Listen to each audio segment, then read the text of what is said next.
sa kanilang pagtulong sa atin na mabuo yung programa ngayong hapon na ito at sa pagpahintulot na tayo ay magkaroon ng rally para kay Pangulong Rodrigo Duterte. Maraming salamat po sa Dutch Police and of course sa local government ng The Hague at sa Foreign Ministry ng the Netherlands. Maraming salamat sa kanila. Ang susunod na pagpapasalamat po ay mula sa akin para sa ating mga organizers ngayong hapon na ito sa Executive Committee na nag-meeting araw-araw, iba't ibang time zone para pag-usapan kung paano natin maisagawa ang ating pagsuporta, pagpapakita ng suporta kay Pangulong Rodrigo Duterte na matiwasay at maayos ang ating pagsama-sama ngayong hapon na ito.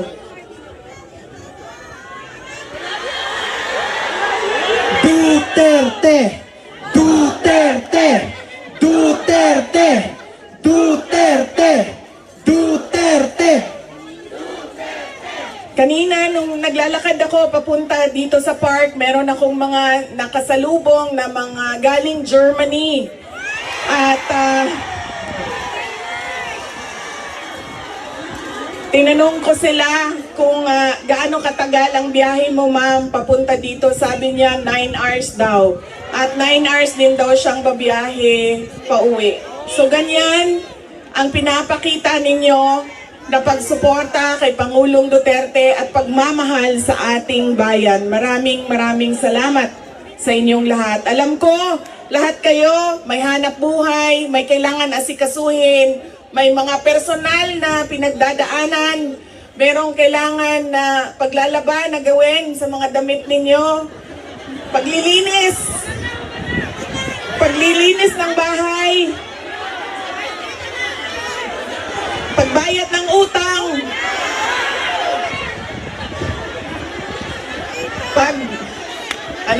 pagtawad sa inyong mga mahal sa buhay doon sa Pilipinas. Ay nandito kayo ngayong hapon na ito at ibinigay ninyo ang oras ninyo at panahon ninyo para mapag-usapan natin ang estado ng ating mahal na bayang Pilipinas. Maraming salamat po sa inyo.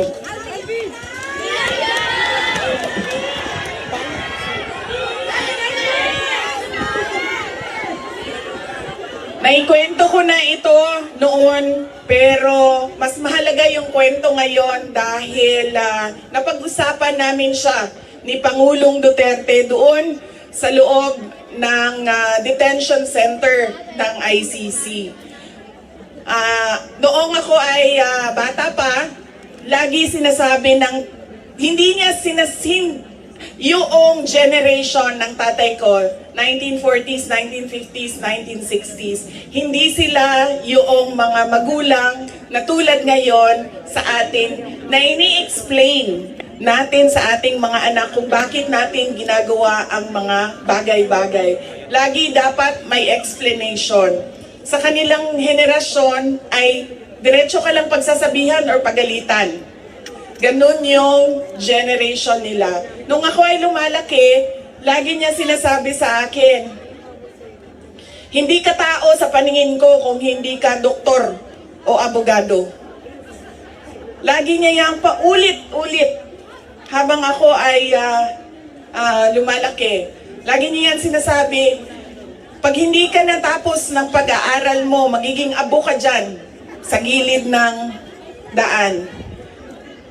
You always emphasize that you mean nothing to the world if you do not finish your education. That was that is my greatest gratitude to my father. The emphasis he gave in education. Wala namang problema sa akin yun nung ako ay lumalaki dahil gusto ko din naman talaga maging doktor. Kaya on that point, pareho kami ng, hindi ako yung pinipilit ng mga magulang na magdoktor ka kahit ayaw. So walang naging problema sa amin doon. Pero nung hindi man naging successful yung aking pagpasok sa medisina, ay lumipat ako sa pagiging abogado dahil binigyan din naman ako ng option ng aking tatay na pwede ang abogado. Yun lang ang katanggap-tanggap sa kanya, maging abogado o maging doktor. Noong nakapag-usap kami, noong isang araw, sabi niya sa akin, naging forceful ba ako? Mapilit ba ako sa pagsabi ko sa iyo na maging abogado ka? Sabi ko, oo. Sinasabihan mo ako, pinapagalitan mo ako. Lagi. Kinento ko sa kanya na isang beses, bihira akong umiyak. Pero isang beses, dahil nalaman ko na hindi ako makakatuloy sa 4th year law school dahil meron akong isang bagsak na subject. Wala akong ibang masabihan nung sakit na nararamdaman ko. Kasi pakiramdam ko, yung tatay ko lang din, makakaintindi sa akin dahil dumaan din siya ng law school. So tinawagan ko siya. Hindi ako makapagsalita. Iyak lang ako ng iyak. Humahagulgul ako sa iyak na sinasabi lang niya, hello, hello, hello, nasaan ka? Nasaan ka? Yun lang ang sinasabi niya, nakidnap ka ba? Nakidnap ka? Tapos iyak lang ako ng iyak. Tapos dalawa lang ang tanong niya na paulit-ulit, nakidnap ka ba o buntis ka ba? At that point na paulit-ulit na niyang tinatanong kung buntis ba ako, sabi ko na sa kanya, pa, hindi naman siguro umiiyak ang babaeng buntis. Siguro happy. Happy siya, no? Na buntis siya. Sabi ko, nahihirapan ako sa isang subject ko and pakiramdam ko, sasabit ako dito. Tapos ang sagot lang niya sa akin ay, sabi niya, yun lang pala eh, bakit mo ko tinatawagan? Mag-aral ka na. Ganon. Ganon ka tigas yung kanyang paninindigan, paniniwala at pagpipilit na ipursige ko ang aking edukasyon. Wala nang, huwag ka na umiyak, mag-aral ka, magbadali lang yan, lumabas ka muna, magkape ka, wala. Sinabi lang niya sa akin, yun lang pala. Ibaba mo na yung telepono at bumalik ka na sa pag-aaral mo. Ako ay naging abogado. Yun din yon ang sinasabi ng kaibigan ng tatay ko sa akin na nakita niya ang tatay ko, sobrang saya. Yung araw na yon na nalaman niya na naging abogado ako, yun yung sobrang saya niya. At sinabi sa akin nung kaibigan ng tatay ko, sabi niya, hindi mo maiintindihan kaming mga tatay na kaming mga abogado pag nagkaroon kami ng anak na abogado. Ganun, iba yung saya namin kapag nakikita namin na meron na kaming anak na abogado. Sabi niya sa akin doon, sabi niya, pinilit ba kita? Sabi ko, hindi lang pilit. Sinigawan mo ako at pinaiyak mo ako ng madaming beses dahil sa edukasyon at sa pag-aaral. At sabi niya, di buti na lang dahil meron akong abogado ngayon na anak na inutos-utusan ko dyan. Kausapin niyang mga huwes dyan. At ngumiti siya. He smiled. And it seemed to me that it was a comfort to him that he had a daughter who is a lawyer. In fact, sabi niya,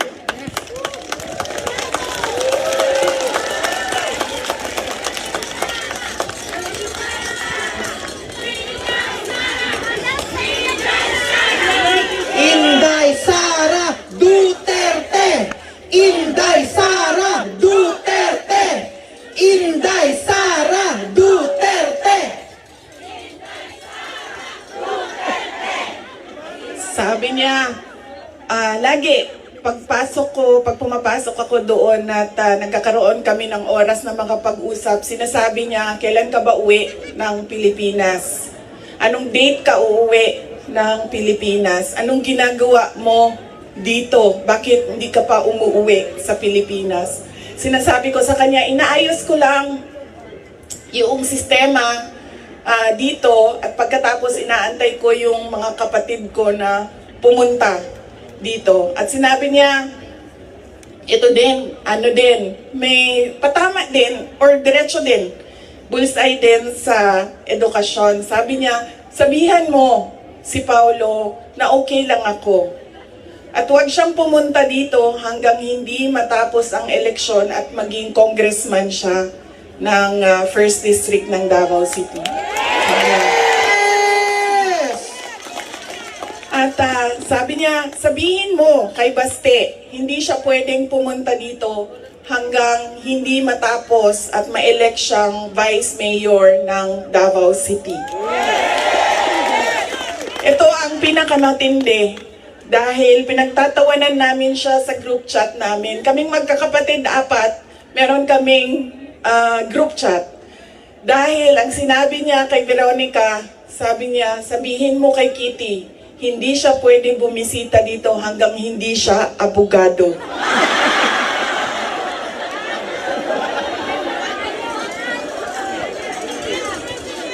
Sabi ni Kitty, grabe ang overacting ni Papa. So ibig sabihin ba, mga 5 years. She has 5 years until she becomes a lawyer.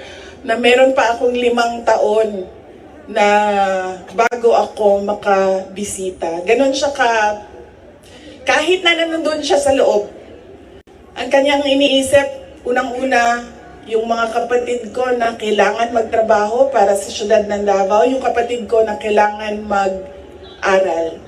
Yun pa rin ang iniisip niya. At kapag tinanong mo siya, pa, ano ba ang kailangan mo dito sa loob? Ang sinasabi lang niya, alam mo yon, mga bagay na shaving cream,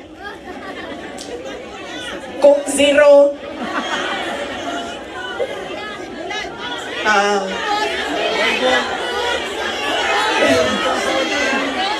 tumigil na siya sa kakahingi ng Pinoy na ulam dahil parang hindi talaga kaya nung nagluluto sa loob ang Pinoy na ulam. Pero nagpadala ako kahapon ng PDF file ng mga recipes na pwedeng sundin nung nagluluto. Yes! Duterte! Duterte! Duterte! Meron siyang, meron siyang hilig sa Coke Zero at yun lang yung hingi niya. May shopping list doon sa loob. At sabi niya doon sa gwardiya na isulat mo dyan, 2 case ng Coke Zero. Kahapon, bago ako umalis, tinuruan ako ng gwardiya. Sabi niya, pwede ka naman bumili dyan sa vendo, tapos iiwan mo para sa kanya. So sabi ko, Papa, anong gusto mo dito? Sabi niya, Coke Zero lang. So bumili akong 4 na Coke Zero, iniwan ko sa kanya. Sabi ko pa, that's 1 for each day pa ha. So today, tomorrow Saturday, tomorrow Sunday, Monday, Tuesday, Wednesday. Dahil darating na yung grocery list mo by Wednesday. At sagot niya sa akin, bakit isa lang? Sabi naman nung gwardiya, sabi niya, he has to have at least 2 because he already drank upstairs 1 Coke Zero. And then sabi ko, sige pa, sabi ko, babalik naman ako sa Lunes. Sabi ko, 2, bukas Sunday, and 2 sa Monday, tapos i-replenish ko na lang yung Coke Zero mo. Sabi ko sa kanya, alam mo pa, sinasabi sa iyo ng doktor, maglakad ka daw. Huwag kang nakaupo lang sa kwarto mo. Tapos sabi ko, pwede ka naman, allowed kayo na lumabas dyan. Sabihan niyo lang ang gwardya. Sabi niya, ayoko maglakad sa labas kasi baka didiretso ako sa gate at umalis sa lugar na ito. Pwede din, pwede din.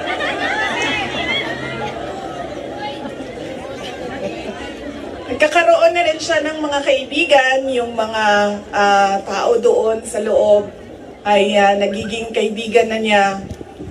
At hindi ko lang alam, baka paglabas niya marunong na mag-Dutch. Pero karamihan nung kasama niya sa loob ay French speaking. So,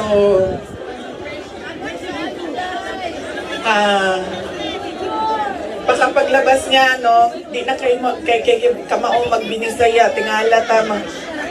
Bulog bukishay, avec quoi. Tingala na. Whatever that means. So, on that point, he is okay. Okay naman siya. Pero as a lawyer, kasi alam niya yung batas eh. Alam niya kung anong nangyayari. Kaya medyo persuasive siya. And lagi niyang inuulit-ulit kung ano yung kailangan gawin para sa kanyang kaso. At lagi siyang nagtatanong ng timelines dahil alam naman natin sa korte ay medyo may kabagalan.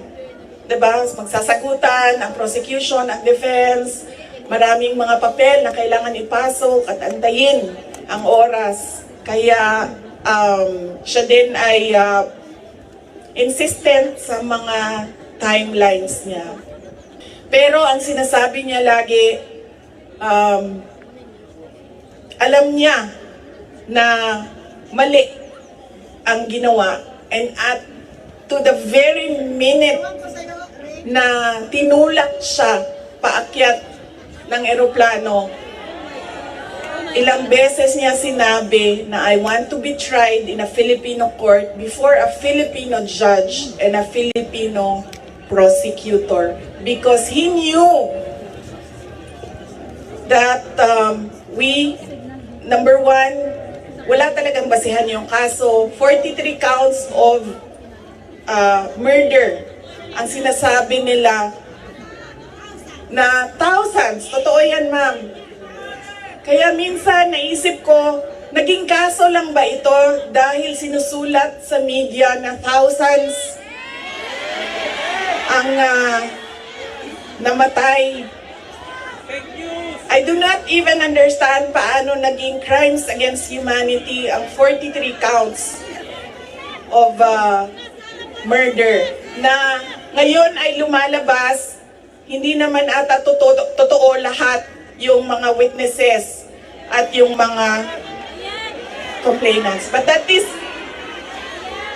a thing for the courts and the lawyers to discuss inside. Ano bang pwede nating gawin?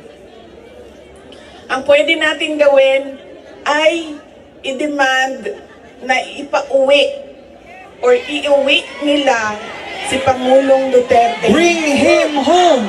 Bring him home! Bring him home! Bring him home! Bring him home! Bring him home!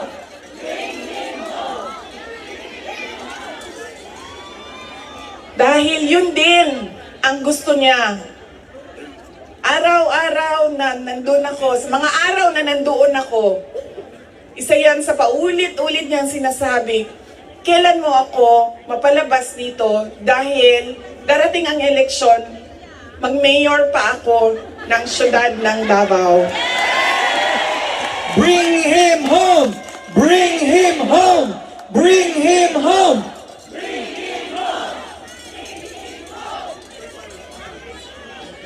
At yun ang gusto niya. Gusto niyang umuwi. Sinabi ko din sa kanya yon pa. Sabi ko, yung kagustuhan mo na umuwi, yan din yung katapusan ng buhay mo. Magiging Ninoy Aquino Jr. ka. At sinabi niya sa akin, sabi niya, kung ganyan ang kapalaran ko, then so be it. Basta lang mauwi ako sa Pilipinas.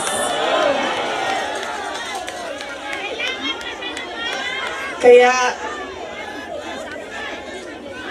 meron man ako worry para sa kanyang safety and security, pero lagi niyang inuulit-ulit talaga, ibalik niyo ako sa Pilipinas. Bring him home! Bring him home! Bring him home! Nagtatanong marami, ano bang pwede magawa? Huwag natin tigilan ang panawagan sa gobyerno natin sa Pilipinas at sa lahat ng gobyerno na nakikinig at dito sa ICC na ipaalam sa kanila na mali ang ginawa kay Pangulong Rodrigo Duterte. At paano ba itama yon? Ibalik nyo lang siya sa Pilipinas. Ituloy nyo lang yung kaso, walang problema. Ibalik nyo lang siya. Bring him home! Bring him home! Bring him home! Okay na mo sa init? Ako dili. Kaya nga no, sunburn ang katungaan niya, ang katunga dili. Di okay lang.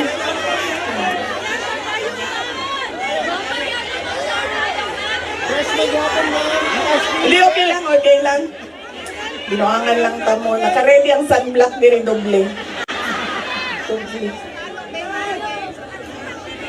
Okay lang, sir. Kaya di nila makita na ako ang mata kung magkalok ta. Oh. Okay? Unsa pa ba'y, ano pa ang pwede nating gawin?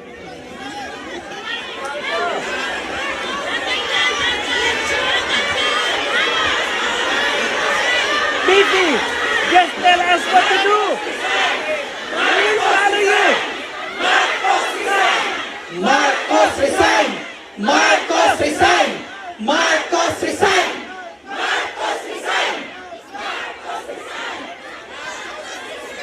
Kayo nagsabi niyan, hindi ako ha. Bukas, suspended na kayong lahat. Nakulong na kayong lahat sa sedition.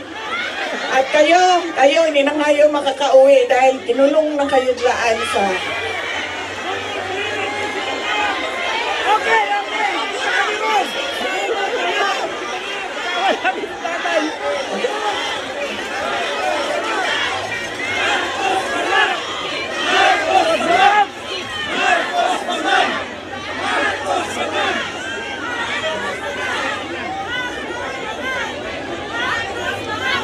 And that relates to transparency and accountability. Alam nyo kasi, ang pagiging Pangulo, dapat nasa tamang pag-iisip ka. Kapag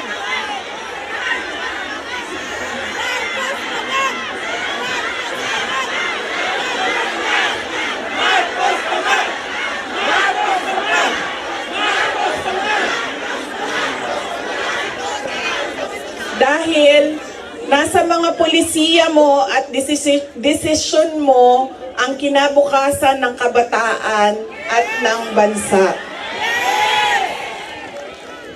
Kaya yung pagsasabi na hindi mahalaga ang drug test sa aking kapasidad at abilidad na mamuno is tantamount to betrayal of public trust. Dahil kailangan malaman ng taong bayan na nasa ayos ang iyong decision making.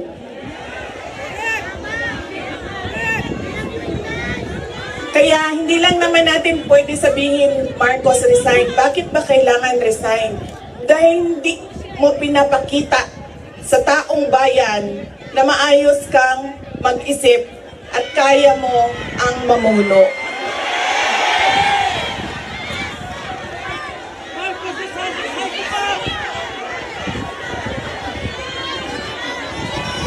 Madaming mga tanong na nasa loob na ng korte. Ang PhilHealth, ang pagkuha ng pondo ng PhilHealth para bang naging pyramiding ang ginawa nila sa budget ba? Kumuha sila ng kulangan pera dito, kumuha sila sa ibang source para isalpak dito, and hahanapin na naman sa ibang source yung nagiging juggling at parang pyramiding na ang nangyari sa budget. At kung nakikita ninyo at naiintindihan ninyo ang budget, karamihan doon pamigay lang ng mga politiko na tinatawag nating ayuda.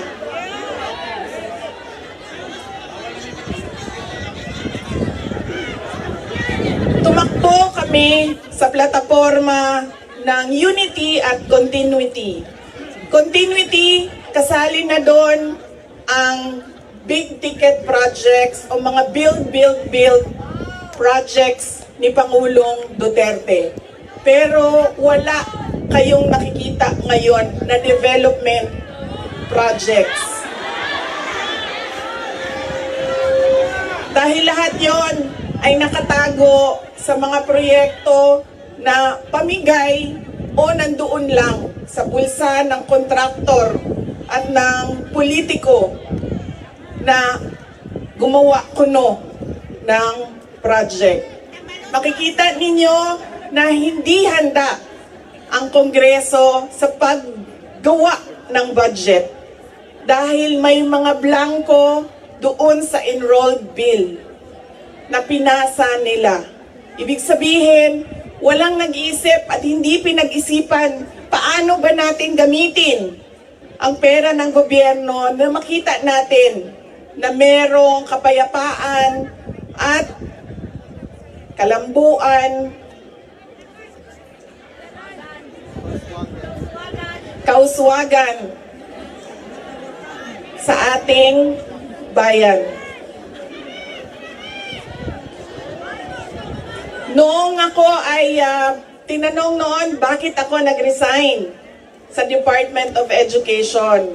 Sabi ko, unang-una, personal yon. Meron kaming personal na hindi ko gusto na ginawa niya sa akin. Pangalawa, dahil sa loob ng Department of Education. Sinabi ko na itong noon, personal ko to na experience. Yung budget ng school building program ng Department of Education, pinaghati-hatian lang sa loob ng House of Representatives. Noong unang taon, nagawan ko ng paraan. Sabi ko, hindi pwede, sige, kung yan ang gusto ninyo, yan ang makapagpapasa ng budget para magkaroon ng budget ang Department of Education. Dadaan pa rin kayo sa validation ng regional offices ng Department of Education. Pag sunod na taon, naisipan na nila kung ano ang gagawin nila at hindi nila ma-deny ito dahil nakikita ninyo sa papel. Kaya wala din kumukontra sa akin dahil nakikita sa papel. Ang ginawa nila, gumawa sila ng sarili nilang listahan. Doon nakikita mo, pinaghati-hatian nila ang school building program at inattach nila sa General Appropriations Bill na sinabmit nila sa Senado. Sinabi namin sa mga senators, nakita nyo ba kung anong ginawa? Sabi nila, oo, nakita namin kung anong ginawa ng House of Representatives. Sabi ko, please, hindi natin masasolve ang problema ng school building program kung ganito lagi ang nangyayari sa budget ng new construction. And meron pang ibang problema sa loob ng budget.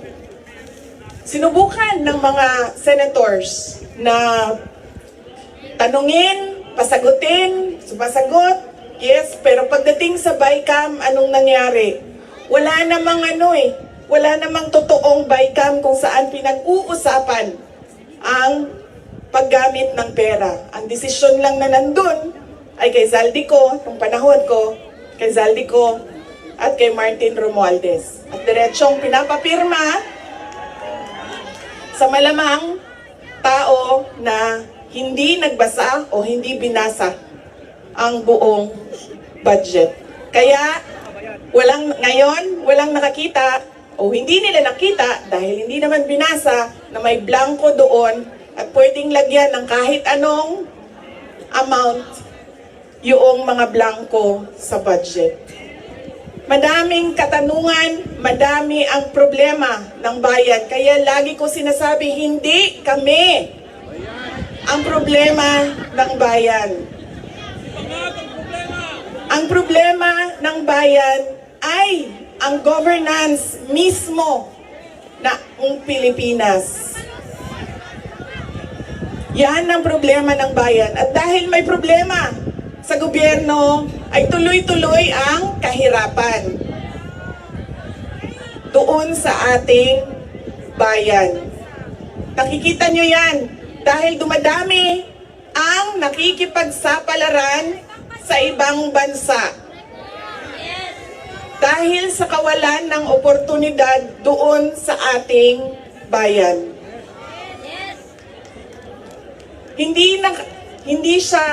We should not be proud that we are exporting our countrymen, our workforce abroad. Dahil, wow, ang daming dollars na pumapasok sa Pilipinas dahil sa padala. Hindi yan siya nakakatuwa. Dahil ang isang bansa, dapat meron siyang oportunidad na binibigay sa kanyang mamamayan. Hindi lang yan. Decent housing, peace and order, quality healthcare. Nakikita nyo yan dito sa mga bansa kung nasaan kayo. At kaya kayo nandito dahil hindi niyo yan nakikita doon. And apparently, tayo lang yung nakakakita, yung nakaupo doon, hindi nila nakikita.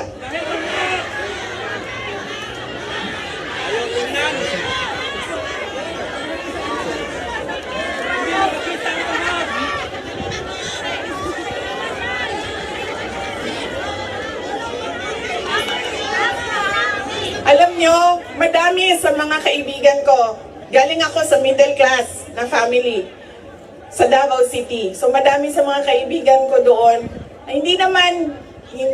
meron naman silang mga negosyo, meron naman silang pinagkakakitaan, may mga trabaho. Pero ilan na rin ang nagsabi sa akin, mga professionals ito, ilan na rin ang nagsabi sa akin, wala na rin talaga kaming nakikita, parang gusto na namin lumipat na lang sa ibang bansa para sa mga anak namin. Kaya sinasabi ko lagi yung nagsasabi sa akin, tumakbo ka sa 2028. I don't think we will have a country by 2028.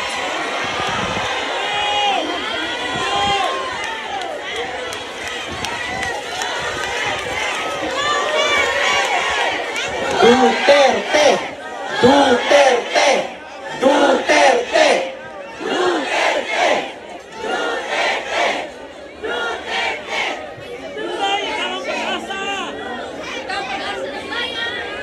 Kaya dapat natin i-exact ang responsibility diyan sa gobyerno na ibigay nila kung ano yung karapat-dapat para sa ating bayan. Dahil kung meron man ang okay sa kanila na pumunta sa ibang bayan, meron ding mga tulad namin na ayaw namin kahit anong mangyari umalis sa Pilipinas. Dahil gusto namin doon pagpamilya, doon palakihin ang aming mga anak. Kaya dapat meron tayong nakikita kung ano yung dapat para sa isang bayan. At alam nyo yon kasi nakikita nyo yan. Kasi nakaikot na kayo sa iba't ibang bansa.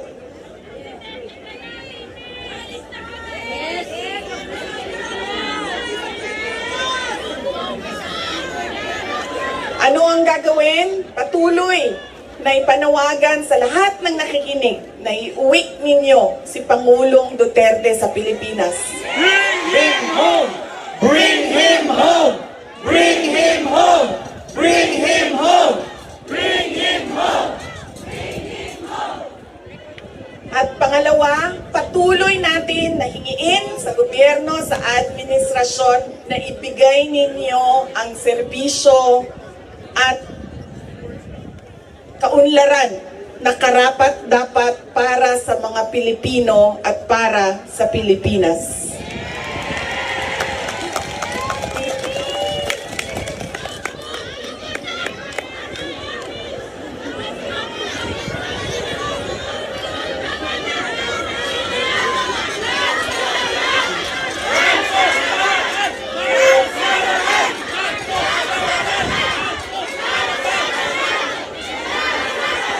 Sa kagahi sa ako ang bantak ni Ma'am, di naging kuparan.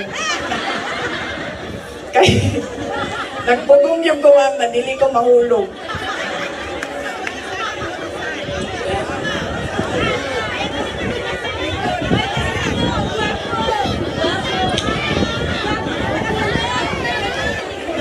Yung akin pong mga pagpapasalamat. Una po, kanina meron na akong mga pagpapasalamat opening sa Diyos, sa ating host government, sa police, sa local police.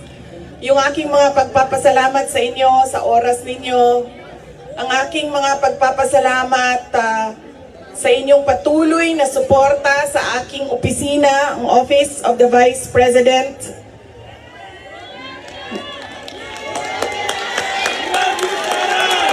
Inday Sara Duterte! Inday Sara Duterte! Inday Sara Duterte! Inday Sara!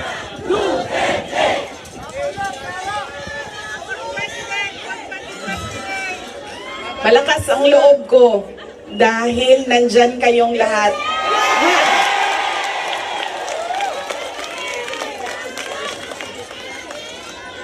Kanina noong papasok ako dito, marami ang nagsabi, be strong, be courageous.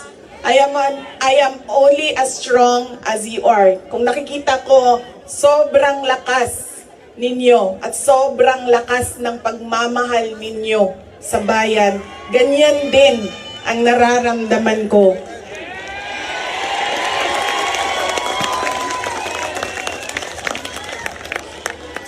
Ang pagpapasalamat ng aming pamilya, ang pamilya Duterte, dako kayo may utang ang kabubuton kaninyong tanan. Sa higayon nga nihatag ninyo kanamo nga makaserbisyo sa atuang nasod. Napakalaki ng utang na loob namin sa inyong lahat sa pagkakataon na ibinibigay ninyo sa amin na makapaglingkod sa bayan. Maraming salamat po sa inyo, mga kababayan namin.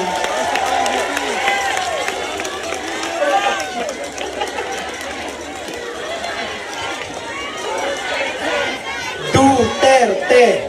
Duterte! Duterte! Duterte! Huwag ninyong kalimutan, ayaw ninyong kalimti ang kausa. Huwag ninyong kalimutan ang laban. What is our cause? Our cause is for our country. Ang laban na ito ay para sa bayan. Mga kababayan, ang lahat ng ginagawa natin ay para sa Diyos, sa bayan, at sa bawat pamilyang Pilipino. Syukran. Duterte! Duterte! Duterte! Duterte! In behalf of the Filipino migrant, ma'am, salamat po. Malaki po ang pagpunta nyo dito. It's an inspiration for all of us. Am I right?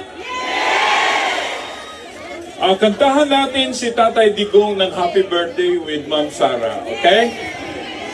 1, 2, ready, go.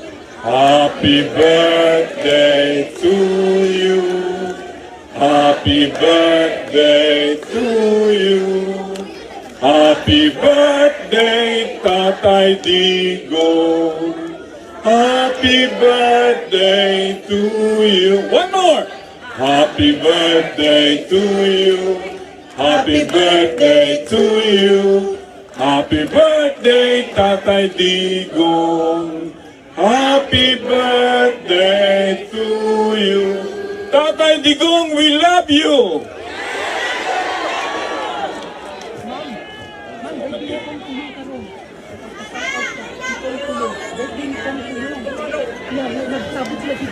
BP Sara, we love you. VP Sara, we love you! President Sara Duterte!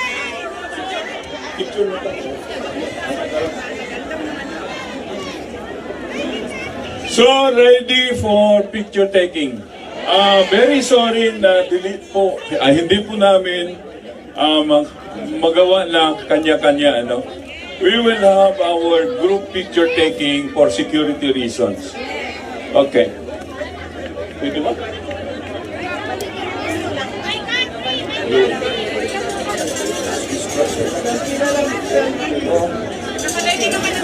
Oh, sige. Sige.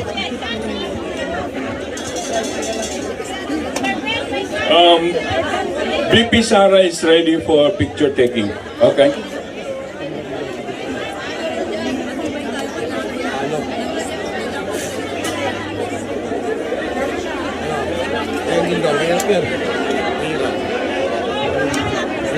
All right, we would like to announce to the public, we will have a selfie. If you have your banners with you, put it up.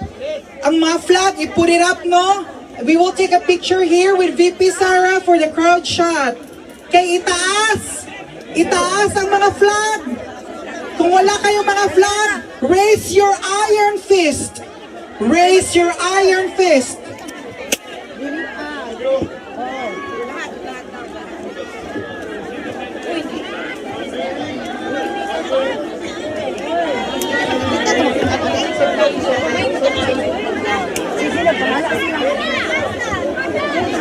Mga kamay! Nakikita! Ready! Ready! 1, 2, 3! Duterte lang malakas!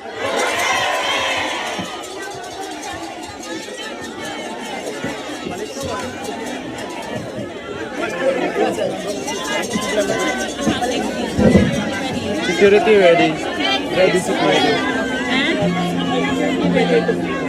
Picture sa tangan na.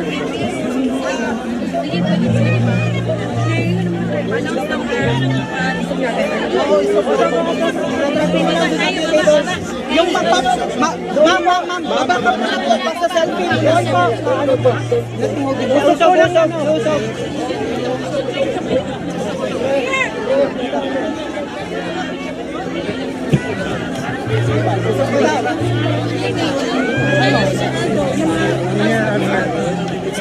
Sulat ba? Pinatak sa assurance. Assurance na lang.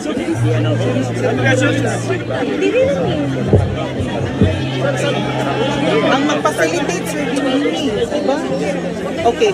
So, ano lang sabihin lang sa kanila gusto magpapipila.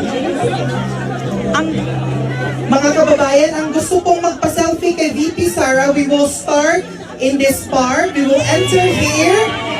We will take a photo with VP and then we will exit in that area.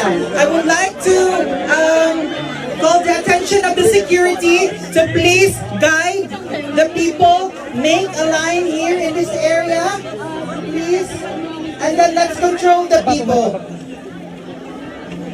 Security people, please.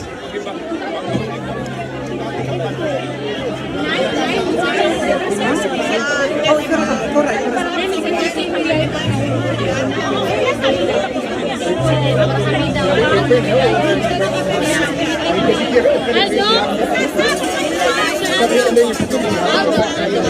Si Aldo. Parang nag-work din kami. Then si Aldo. Paging Aldo.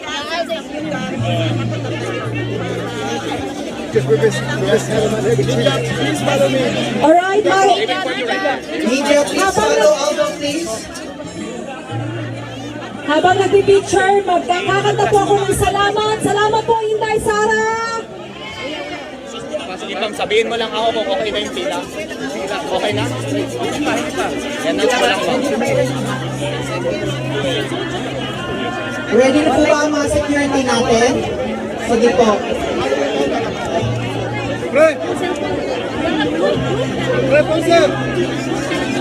Salamat po, Inday Sara. Hindi pa clear. Makasa natin, Kuya. Alright, Organizers kayo lahat, ha? Kuya, Kuya, microphone effects. Local media po. Local media po. Kung magpapa-interview po kayo, ano po gagawin? Picture lang po. Para makaalis tayo lahat dito ma'am. Nais kong malaman mo, kay bahagi na ng buhay ko. At kung may huling sasabihin, Kuya, nais kong sambitin, nilagyan mo ng kulay ang mundo. Effects, kasama kita, lumuha.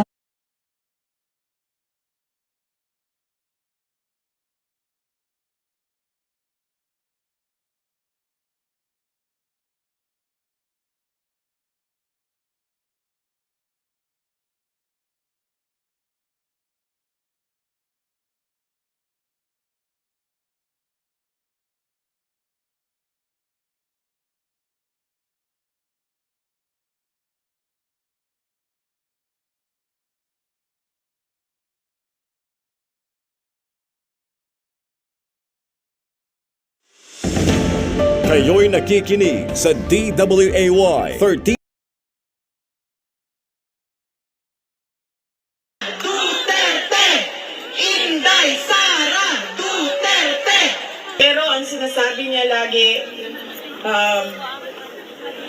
alam niya na mali ang ginawa, and at to the very minute na tinulak siya paakyat ng eroplano, ilang beses niya sinabi na I want to be tried in a Filipino court before a Filipino judge and a Filipino prosecutor. Sa mga araw na nandoon ako, isa yan sa paulit-ulit niyang sinasabi, kailan mo ako mapalabas nito dahil darating ang eleksyon, mag-mayor pa ako ng syudad ng Davao.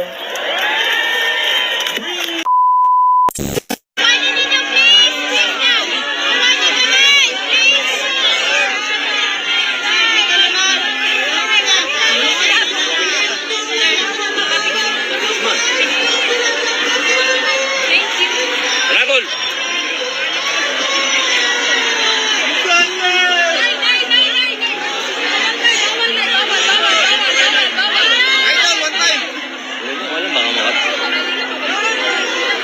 Idol!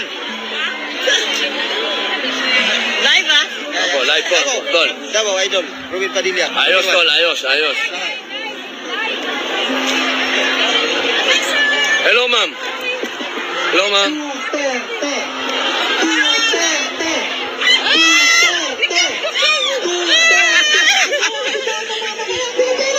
Pinipili ako ah! Thank you, Thank you, ma'am. Thank you, ma'am. That's my daughter. Hello, ma'am. Thank you, sir. Welcome. Yeah. Thank you. Yes, ma'am. Camera mo. Thank you, Jack!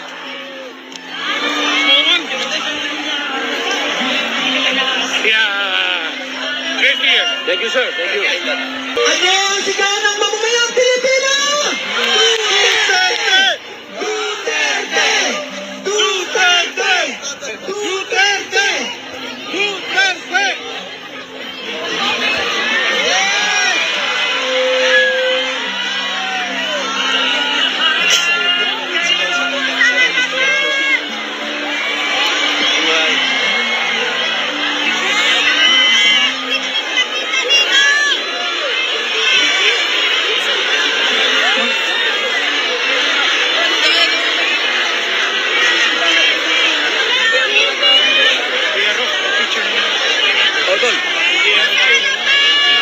Magandang hapon sa inyong lahat. Unahin po muna natin ang ating pagpapasalamat sa Diyos dahil sa magandang araw na ito at sa safe na pagbiyahe ninyong lahat papunta dito sa The Hague, Netherlands. At syempre, dahil bumiyahe kayo papunta dito, ay mag-ingat kayo sa biyahe ninyo pauwi lahat sa inyong mga tirahan mamayang hapon. Hello, ma'am. Stall. Susunod po ang pagpapasalamat ko sa Dutch Police sa kanilang pagtulong sa atin na mabuo yung programa ngayong hapon na ito at sa pagpahintulot na tayo ay magkaroon ng rally para kay Pangulong Rodrigo Duterte. Maraming salamat po sa Dutch Police and of course sa local government ng The Hague at sa Foreign Ministry ng the Netherlands. Maraming salamat sa kanila. Ang susunod na pagpapasalamat po ay mula sa akin para sa ating mga organizers ngayong hapon na ito sa Executive Committee na nag-meeting araw-araw, iba't ibang time zone para pag-usapan kung paano natin maisagawa ang ating pagsuporta, pagpapakita ng suporta kay Pangulong Rodrigo Duterte na matiwasay at maayos ang ating pagsama-sama ngayong hapon na ito. Oo, ma'am. Yes, ma'am. Duterte! Thank you. Duterte! Duterte! Salamat po. Duterte! Ay, sabi ko natin, mahal po namin siya. Mga karating iyan. Kanina nung naglalakad ako papunta dito sa park, meron Tol. akong mga nakasalubong na mga galing Germany